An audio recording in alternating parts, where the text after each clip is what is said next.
Hello everyone, আজকের এই ভিডিওতে আমরা খুব গুরুত্বপূর্ণ একটি টপিক নিয়ে আলোচনা করব, ওহমস ল। এখান থেকে অনেক কোশ্চেন তৈরি হবে, ছোট ছোট। আমি এখানে সেরকমভাবে এমসিকিউ নিয়ে আসিনি, এটা ঠিক, বাট এই কনসেপ্টের মধ্যে আমি আলাদা আলাদা করে সেপারেট করেছি প্রত্যেকটা এমসিকিউকে। তোমরা এখানে সেগুলো খুঁজে পাবে। তো ভালো করে দেখতে থাকো এবং শিখতে থাকো। ওহমস ল আমরা কম বেশি প্রত্যেকেই জানি, ক্লাস টেনেই পড়েছি। কি বলেছে বলো তো? The potential difference across the end of a conductor is directly proportional to the current. Very good.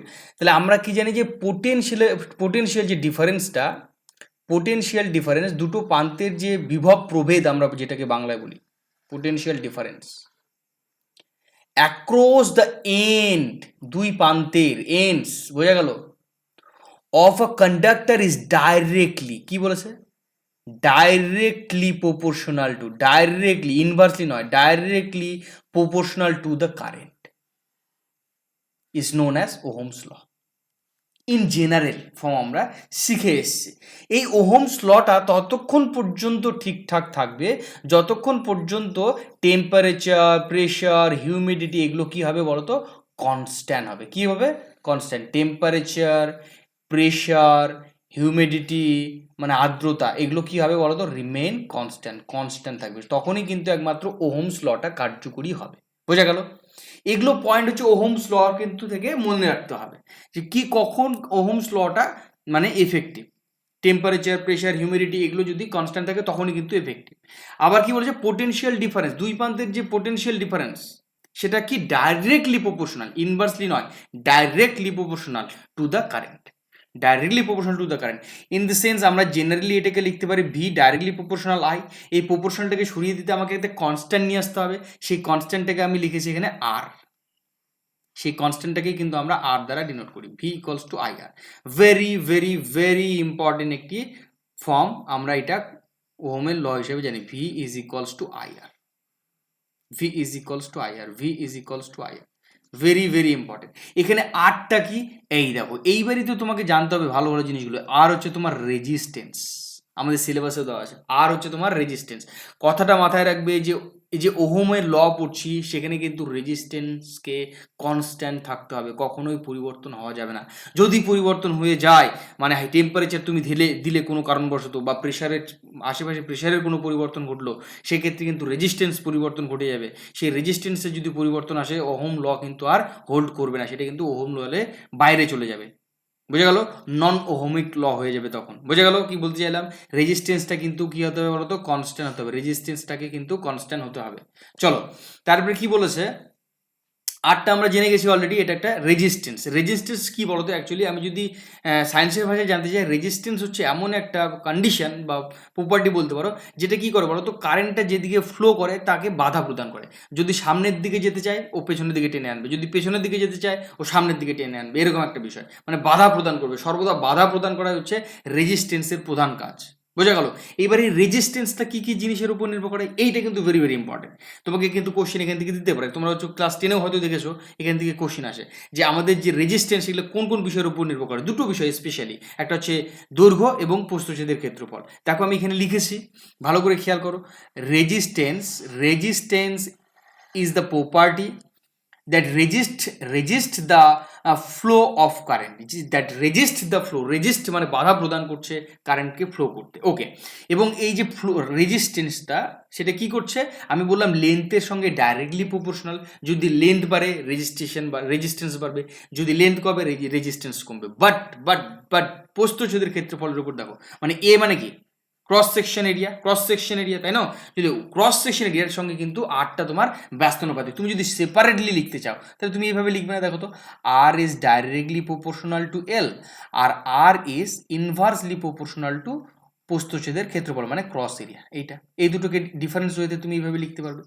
এই দুটোকে কম্বাইন করে আমি যদি লিখতে চাই তাহলে আমার কম্বিনেশন যে ফর্মটা আসবে, R is proportional to L by A, তাই না? তাহলে এখান থেকে কিন্তু কোশ্চেন আসতে পারে, resistance directly proportional to length but resistance inversely proportional to cross section area.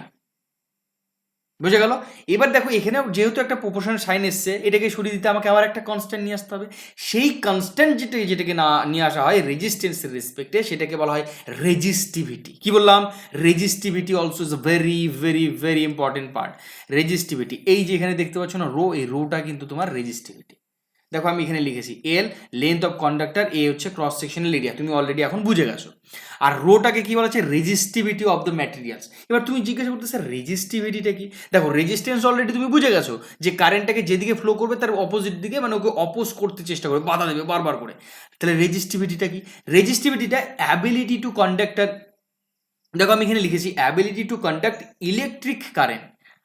হ্যাঁ, ability to conduct electric current, কত একটা সক্ষমতা ইলেকট্রিক কারেন্টকে কন্ডাক্ট করা, সক্ষমতা বলতে পারো। হাই রেজিস্টিভিটি ডেজিগনেট পোর কন্ডাক্টর, তোমার যদি যেই কন্ডাক্টরের রেজিস্টিভিটিটা বেশি সেটা কিন্তু পোর কন্ডাক্টর হয়ে যাবে। বোঝা গেল আমি কি বলতে চাইলাম? রেজিস্টিভিটি যার যত বেশি কন্ডাক্টর, মানে সেই কন্ডাক্টরটা তত পোর। কেন? কারণ ওর ভেতর দিয়ে ইলেকট্রনটা খুব সহজে পাস হতে পারবে না, খুব সহজে পাস হতে পারবে না। আশা করি বুঝতে পেরেছো রেজিস্টিভিটিটা। এখান থেকে এই পয়েন্টগুলোই কিন্তু ইম্পর্টেন্ট। ওহমস লটা তো জানলাম আমরা, কিন্তু ওহমস ল এর রেসপেক্টে যে রেজিস্ট্যান্স, রেজিস্টিভিটি, কন্ডাক্টিভিটি, কন্ডাক্টেন্স যেগুলো আসবে সেগুলো ইম্পর্টেন্ট। দেখো এরপরে আমরা চলে যাব এদের ইউনিটে। রেজিস্ট্যান্স, রেজিস্ট্যান্স অলরেডি আমরা শিখে গেছি। রেজিস্ট্যান্সের যে ইউনিটটা হবে সেটা হচ্ছে ভোল্ট বাই অ্যাম্পিয়ার। কেন কি? দেখো রেজিস্ট্যান্স অর ওহম তুমি লিখতে পারো, রেজিস্ট্যান্স ইকুয়ালস টু, ওকে। তা কেন কি তুমি দেখো, যদি একটু ভালো করে খেয়াল করো, আমরা একটু আগে কি দেখলাম যে V is equals to I R, yes or no? তাহলে এখান থেকে তুমি কি লিখতে পারবে যে R is equals to, R equals to V by I. V মানে ভি এর ইউনিট কি? ভোল্ট। ভি এর ইউনিটে কি? ভোল্ট। ভি এর ইউনিটে কি? ভোল্ট হবে। আর আই কারেন্টের ইউনিট কি? অ্যাম্পিয়ার। অ্যাম্পিয়ার, তাই তো?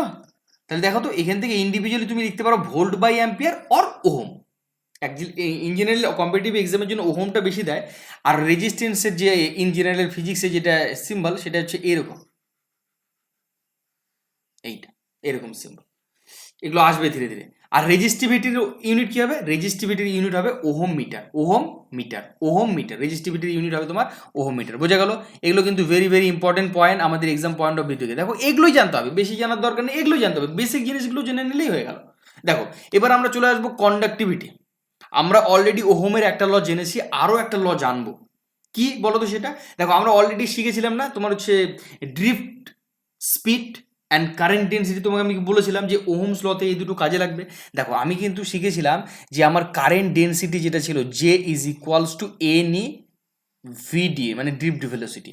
আর drift velocity simple equals to আমি পেয়েছিলাম, প্রথমে ভালো করে খেয়াল করবে, ই, ই মানে হচ্ছে তোমার ইলেকট্রন, ই মানে ইলেকট্রিক ফিল্ড, এই ক্যাপিটাল ই মানে ইলেকট্রিক ফিল্ড, টাও মানে হচ্ছে রিল্যাক্সেশন টাইম, আর এম মানে হচ্ছে মাস অফ ইলেকট্রন, আমরা প্রত্যেকে জানি। তাহলে এই দেখো তো এখান থেকে তুমি ভি এর ভ্যালু, ভিডিটি এর ভ্যালুটা বসিয়ে দিতে পারবে না? এখানে এখানে বসিয়ে দিতে পারবে ভিডিটির ভ্যালুটা। তুমি এইখান থেকে ভিডিটির ভ্যালুটা নিয়ে গিয়ে এখানে বসিয়ে দিলে, বোঝা গেল? তুমি যদি বসিয়ে দাও তাহলে এরকম একটা ফর্ম পাবে, এই ফর্মটা পেয়ে যাবে। এখান থেকে তুমি যদি সিম্পলিফাই করো, দেখো এগুলো প্রত্যেকটা কনস্ট্যান্ট টার্ম, এন, ই, ই এই ক্যাপিটাল, টাও। খালি তোমাকে এই ইলেকট্রিক যে ফিল্ডটা আর কারেন্ট যে ডাইরেকশনটা সেই দুটো আলাদা, কারণ এগুলো দুটোই ভেক্টর কোয়ান্টিটি। তাহলে এই দুটো কনস্ট্যান্ট হতে পারে না। তাহলে এই দেখো এই পুরো টার্মটাকে আমি কিন্তু সুন্দরভাবে সাজিয়ে নিয়ে একটা নতুন ফর্ম পেলাম।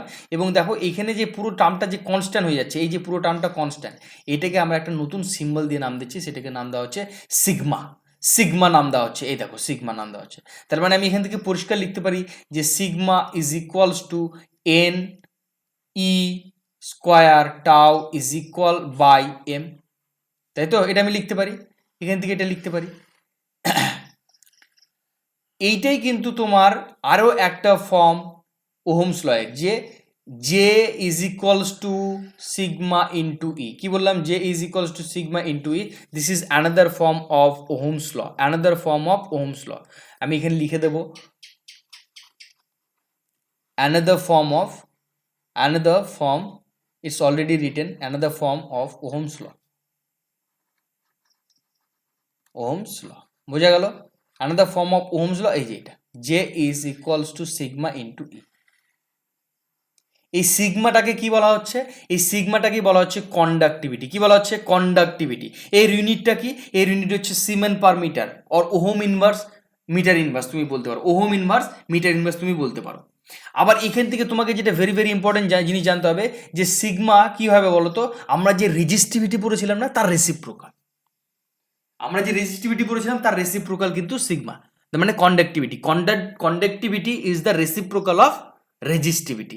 Conductivity is the reciprocal of or inverse of, তুমি বলতে পারো ইনভার্স অফ রেজিস্টিভিটি। বুঝে গেল আমি কি বলতে চাইলাম? এই দুটো কিন্তু ভেরি ভেরি ইম্পর্টেন্ট। এগুলো থেকে দেখো আমি অনেক শর্ট কোশ্চেনগুলো কিন্তু আইডেন্টিফাই করিয়েছি এখানে। Unit, conductivity. এবার বলবো কন্ডাক্টেন্স। কন্ডাক্টেন্সটা কি? কন্ডাক্টেন্সটা কিছুই নয়, the conductance is the measure of how easily electron flow, কতটা সহজে ইলেকট্রনটা ফ্লো করতে পারছে সেটাকে মেজার করার যে ব্যাপারটা, সেটাকে কিন্তু বলা হচ্ছে conductance. along a certain path along electrical element, conductance is considered opposite of resistance। কি বললাম আমি এখানে? এইটুকু কথা মাথায় রাখলে তোমার conductance complete. Opposite of resistance মানে 1/r। দেখো এখানে লিখেছি 1/r, G equals to 1/r। তাহলে তোমার এটার ইউনিট কি হবে? মো হবে কেন? বা ওহম ইনভার্স হবে, তাই না? এটার ইউনিট হবে মো অথবা ওহম ইনভার্স। কিন্তু আর এর যে ইউনিট ছিল সেটা তো ওহম ছিল, তাহলে জি এর ইউনিট কি হবে? মানে কন্ডাক্টেন্সের ইউনিট কি হবে? Ohm inverse.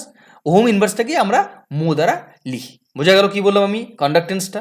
এই ধরনের ছোট ছোট কোশ্চেনগুলো আমাদের দরকার। এখান থেকে একটা ছোট্ট প্রবলেম নিয়েছি।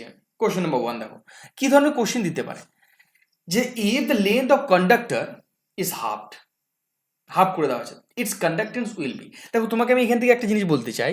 দেখো আমি জানি যে R in general R is equals to rho into L by A, তাই তো? তুমি দেখো তো এখান থেকে ইমপ্লাইজ করতে পারো না যে জি ইজ ইকুয়ালস টু, তুমি কি লিখতে পারো ভালো করে খেয়াল করো, 1/ρl/a। Yes or no? তার মানে এখান থেকে তুমি লিখতে পারবে A by rho L. Ultimately তুমি এটা লিখতে পারছো কি না? তাহলে আলটিমেটলি তুমি এখান থেকে লিখতে পারবে, ভালো করে খেয়াল করো, যে এ বাই রো এল। বুঝা গেল? এবার দেখো এখান থেকে তুমি পরিষ্কার বুঝতে পারছো। আমি এবার পরেরটাতে চলে যাচ্ছি, এখানে একটু লিখে দেখাবো তোমাকে আমি। জি ইকুয়ালস টু আমি পেয়েছিলাম এ বাই রো এল। এবার দেখো এলটা তোমার আর এল নেই, এটা হাফ হয়ে গেছে। অ্যাকর্ডিং টু কন্ডিশন এটা হাফ হয়ে গেছে। কি হয়েছে বলো? হাফ হয়ে গেছে। তার মানে তুমি এখান থেকে এটা লিখতে পারো যে G is equals to A rho এলটা কি হবে? এল বাই টু হাফ হয়ে গেছে। তার মানে এখান থেকে ইমপ্লাইজ করবে কি? টুটা উপরে চলে যাবে, 2a বাই রো এল। এর জন্য তার মানে এটাকে লিখতে পারবো কি 2 times A by rho L. তার মানে কি হলো দেখো তো, আগে ছিল শুধুমাত্র এ বাই রো এল, এখন হয়ে গেল 2 times A by rho L. তাহলে কি হয়েছে? ডাবল হয়ে গেছে না? Double is the correct answer. Double is the correct answer. বোঝা গেল আমি কি বলতে চাইলাম? ঠিক এই ধরনের লেন্থ, তারপরে তো আমরা ক্রস সেকশনাল এরিয়া, ইউনিট, এগুলো থেকেই কিন্তু কোশ্চেন আসবে ওহমস ল এর উপরে। এরপরে লিনিয়ার নন লিনিয়ার যে গ্রাফটা আছে সেটা নিয়ে আসবো, আর ছোট্ট কিছু টপিক বাদ আছে সেগুলো নিয়ে আমি পুরোটা কমপ্লিট করব, তারপরে এমসিকিউ নিয়ে আসবো। তো ততক্ষণ পর্যন্ত তোমরা দেখতে থাকো এবং শিখতে থাকো। Thank you, take care.